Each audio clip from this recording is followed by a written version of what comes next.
खबर तो ये है कि कांग्रेस में अब नए चेहरों को आगे लाने की तैयारी हो रही है, यानी कि एक ऐसी रणनीति तैयार की जा रही है जिसमें कांग्रेस अब नए चेहरों को आगे लाएगी। दूसरी पंक्ति के नेता आगे आए तो पुराने नेता हाशिए पर जा सकते हैं, यानी कि इस तरह की रणनीति यहां पर देखी जा सकती है। सिंधिया को प्रदेश अध्यक्ष बनाने की भी चर्चा जोरों पर है, यानी कि प्रदेश की कमान सिंधिया के हाथों में आ सकती है। और फिर लोकसभा और पंचायत निकाय चुनाव की बारी भी है और इसके लिए बीजेपी कांग्रेस दोनों ने किसानों पर डोरे डालने शुरू कर दिए हैं, ये आपको बताएंगे। लेकिन सिंधिया को प्रदेश की कमान जो है वो उसे देने की चर्चा भी यहां पर जोरों में सामने आ रही है। और इससे पहले विधानसभा, फिर लोकसभा और अब पंचायत निकाय चुनाव की बारी यहां पर है और इसके लिए बीजेपी कांग्रेस दोनों ने किसानों पर डोरे डालने शुरू कर दिए हैं। किस तरह की यह रणनीति यहां पर सामने आ रही है, ये रिपोर्ट आपको दिखाएगी। लोकसभा के बाद अब पंचायत चुनाव की बारी।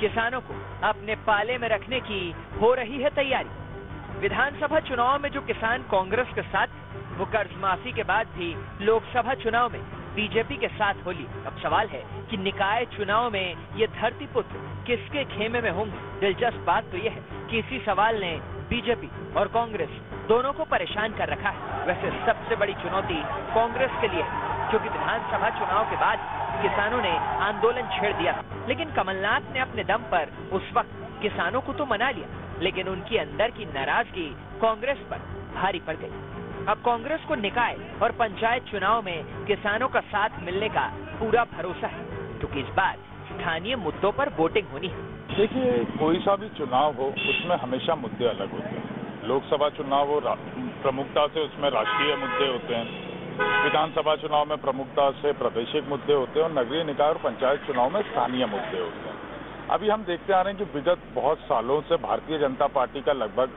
मध्य प्रदेश में जितनी नगर निगम है सब पे कब्जा है, भारतीय जनता पार्टी के महापौर हैं। पंचायतों पे जरूर कांग्रेस भारतीय जनता पार्टी से भारी रही है, विगत कई वर्षों से पंचायतों पे कांग्रेस का कब्जा रहा है। तो इस बार हमारा बहुत ज्यादा फोकस किसान पे भी है, हर उस तबके पे है जिसके लिए हम काम कर रहे हैं, जिनको हम वचन देके सत्ता में आए हैं। तो निश्चित तौर पर जितना हम अच्छे से काम करेंगे तो किसान हो और कोई समुदाय हो जो भी पिछड़ा है, जो भी कहीं ना कहीं जिसके साथ में भारतीय जनता पार्टी के शासनकाल में अनदेखी हुई है, उन सब लोगों के लिए हम कार्य कर रहे हैं और उम्मीद करते हैं कि वो कांग्रेस के साथ जुड़ेंगे। बीजेपी का आरोप है कि किसान कर्ज माफी और फसल के उचित दाम न मिलने से नाराज है। सरकार ने उनके साथ छलावा किया है, जिसका नुकसान कांग्रेस को आगे भी उठाना होगा। बिल्कुल भी समर्थन नहीं रहेगा, बहुत नाराज हैं। लोकसभा चुनाव में हमने देख लिया है और अभी भी काम कहाँ हो रहा है। जो कांग्रेस पार्टी ने कमिटमेंट किया था, कर्ज माफ करेंगे, युवाओं को बेरोजगारी भत्ता देंगे, बिजली का बिल हाफ करेंगे, बिजली साफ कर दी। एक भी युवा ऐसा नहीं है पूरे प्रदेश में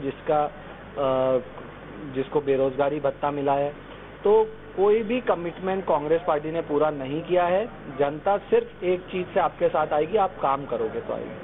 आपका अगर अपनी जेबें भर रहे हैं, भ्रष्टाचार कर रहे हैं, ट्रांसफर उद्योग चला रहे हैं, तो फिर जनता कहां से आएगी। तो कोई भी कांग्रेस को आने वाले समय में वोट नहीं देगा।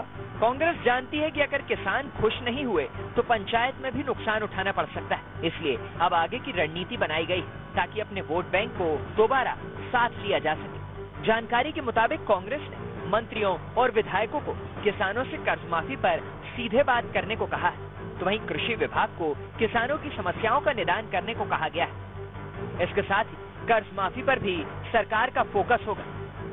36 लाख किसानों को कर्ज माफी का और फायदा देना है, यानी कांग्रेस इन तैयारियों के जरिए बीजेपी के आरोपों का जवाब देना चाहती है। तो वहीं बीजेपी की तैयारी आंदोलन छेड़ने की है। किसानों को साथ लेकर बीजेपी आंदोलन करने की तैयारी में।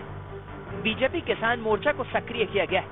कर्ज माफी पर सरकार की विफलता को उजागर करने का टारगेट दिया गया है। कहा जा रहा है कि कर्ज माफी से वंचित किसानों के साथ बीजेपी एक यात्रा निकालेगी। बीजेपी निकाय और पंचायत चुनाव के लिए बड़ा प्लेटफॉर्म तैयार करना चाहती है। बीजेपी की इस रणनीति से कांग्रेस वाकिफ है और इसलिए सभी कलेक्टरों को मंडी में बिक्री वाले दिन ही भुगतान सुनिश्चित कराने को कहा गया है। अगर रोजाना भुगतान नहीं होता है तो किसानों को प्रतिदिन 1% की दर से ब्याज देना होगा। अब सवाल है कि आखिर किसान पार्टियों के एजेंडे में क्यों? तो दरअसल प्रदेश की 74% आबादी किसानों की। इन्हें पार्टियां वोट बैंक के तौर पर साधती आई।